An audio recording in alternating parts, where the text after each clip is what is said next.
Kuala Lumpur International Airport just did something that has aviation experts calling it the blueprint for the future. And here's what's wild. Airports in London, Dubai, and Singapore are now copying moves that Malaysia figured out first. If you've ever wondered why KLIA feels different from every other airport you've been to, you're about to find out why the rest of the world is playing catch-up. Before we dive in, if you're someone who gets that Malaysia punches way above its weight in infrastructure, hit that like button. Show me there are Malaysians out there who know we're doing something right. Assalamu alaikum. Let me take you back to June 27, 1998. Malaysia opened an airport so ambitious that critics called it a white elephant.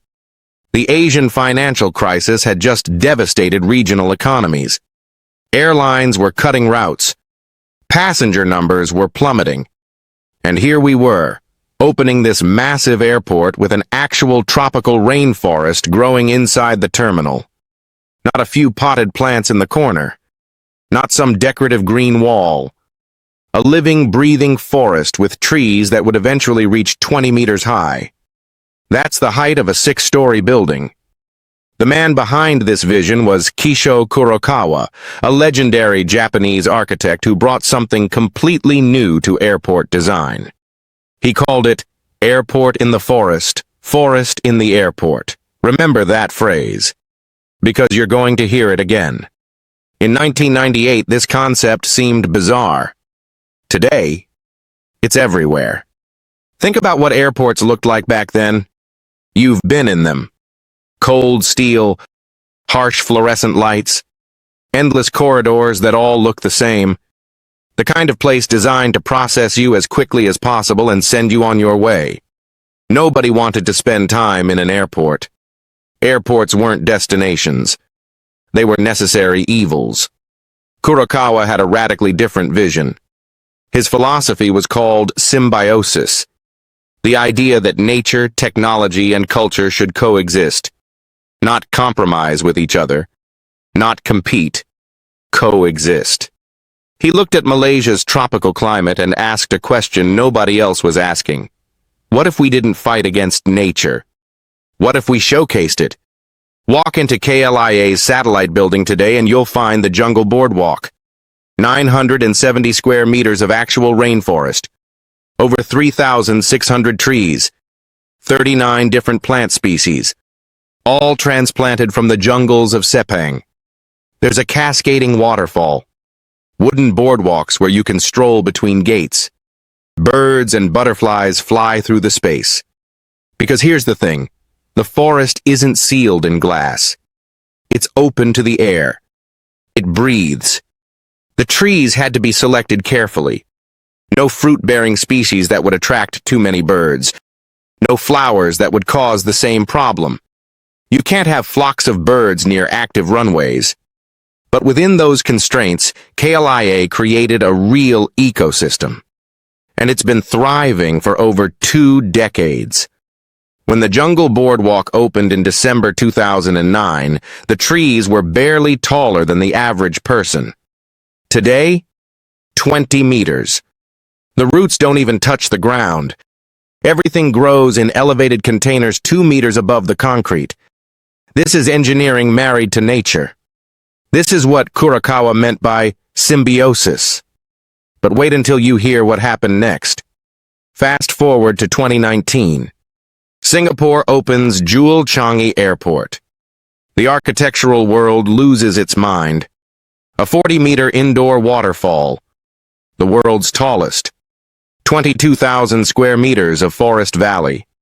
Over 2,000 trees and shrubs. International media calls it revolutionary. Airport of the future. Game changer.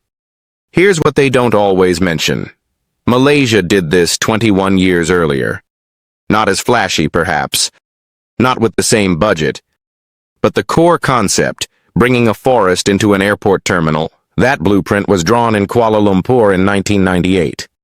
And suddenly, airports everywhere started doing the same thing. Dubai's new airport under construction? Plans for vast green zones and an indoor tropical garden. Portland International Airport in the United States? They added groves of mature deciduous trees throughout the terminal. London's Heathrow Terminal 5 opened with 40 mature plane trees in its interchange plaza. India's Bengaluru Airport Terminal 2 is literally called Terminal in a Garden. Notice the pattern? This isn't a coincidence. This is an industry-wide shift, and KLIA pioneered it. Here's what Kurokawa understood that others didn't. Airports are inherently stressful environments. You're dealing with security checks, immigration queues, flight delays, the anxiety of missing connections. The traditional response was to make airports more efficient. Faster processing, better signage, clearer announcements. Kurokawa asked a different question. What if we made airports calming? Research now backs up what he intuited. Studies show that exposure to natural elements reduces stress, lowers heart rates, improves cognitive function. This is now called biophilic design, and it's become one of the hottest trends in airport architecture. In 2004, 6 years after opening, KLIA became the first and only airport in the world to receive the United Nations Green Globe 21 certification for environmental responsibility. This was 15 years before biophilic design became an industry buzzword. Look at the roof structure. Those hyperbolic paraboloid shells aren't just beautiful engineering. They echo Islamic dome architecture while allowing natural light to flood the terminal. The columns resemble oil palm trees native to Malaysia. The undulating ceilings mimic palm fronds overhead. Even the lighting is scattered to look like stars. Every design choice connects to Malaysian identity. And here's the thing aviation experts noticed. KLIA's modular design was built for flexibility from day one. Each square module is 38.4 meters. The airport can expand module by module, bay by bay, without disrupting operations. The whole complex sits on 100 square kilometers of land, one of the world's largest airport sites. The master plan anticipates eventually handling 100 million passengers per year. In 2024, KLIA handled 57.08 million passengers. It's ranked as the world's second most connected airport by OAG, with over 33,000 possible connections. Second globally. That's ahead of Amsterdam. Ahead of Tokyo Haneda. Behind only London Heathrow. KLIA is also ranked first in the Global Low-Cost Megahubs Index, with over 11,000 possible low-cost connections across 137 destinations. This matters because it shows KLIA isn't just moving bodies through space. It's connecting the world. Ever wonder why this matters for Malaysia specifically? We're not London. We're not Singapore. We don't have the same budgets or the same global recognition. But KLIA proved something crucial. You don't need to copy Western airport design to be world-class. You can draw from your own environment and culture. The tropical climate isn't a problem to solve. It's an asset to showcase. The forest isn't decoration. It's identity.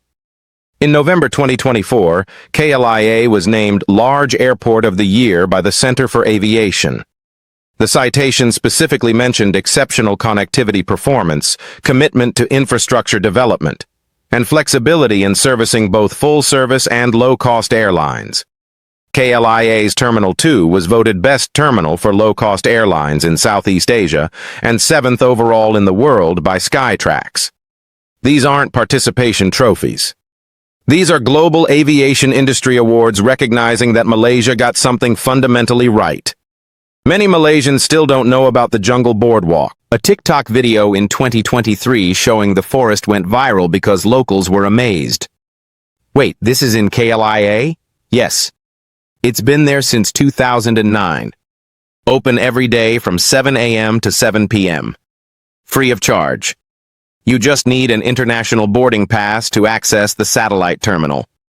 The forest has become one of KLIA's most beloved features. Passengers specifically seek it out. Travel blogs recommend it. People post photos. That forest has given KLIA something most airports don't have: An experience worth remembering. When you build with that kind of foresight, you're not just building an airport.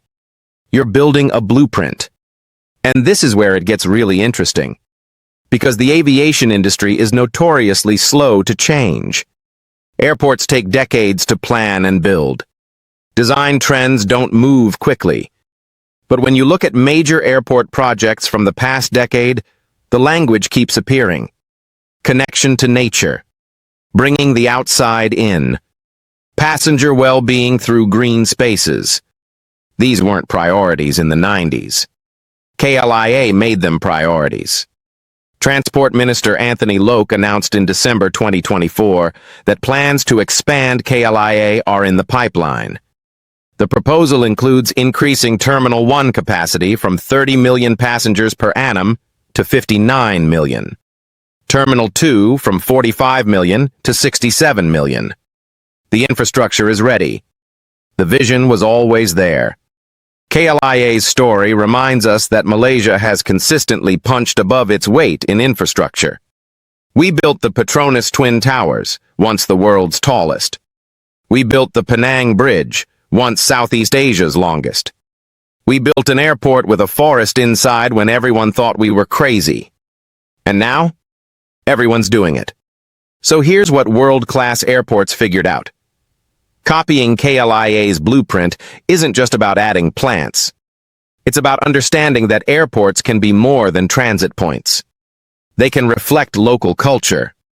They can prioritize passenger experience over pure efficiency. They can make arrival in a country feel welcoming rather than clinical. Kuala Lumpur proved all of this was possible and proved it worked 26 years ago. When Singapore opened Jewel Changi, the world marveled at its ambition. And it is remarkable. The engineering alone is stunning. But Malaysia should take pride in this. We established that blueprint first. We showed that nature and aviation could coexist. We proved passengers wanted this experience. The fact that the world's best airports are now following a path Malaysia pioneered, that's not imitation. That's vindication. So next time you're walking through KLIA's satellite building, looking up at those 20-meter trees, listening to water cascade over rocks, watching butterflies float between tropical plants, remember this. You're seeing the blueprint that changed how the world thinks about airports. You're standing in a forest that taught the aviation industry a lesson they're still learning. Not bad for a country some people still underestimate. If this made you proud to be Malaysian, smash that subscribe button. Drop a comment telling me which Malaysian infrastructure project you think deserves more recognition. Because we've got more stories like this. Stories where Malaysia led and the world followed. And it's about time more people knew.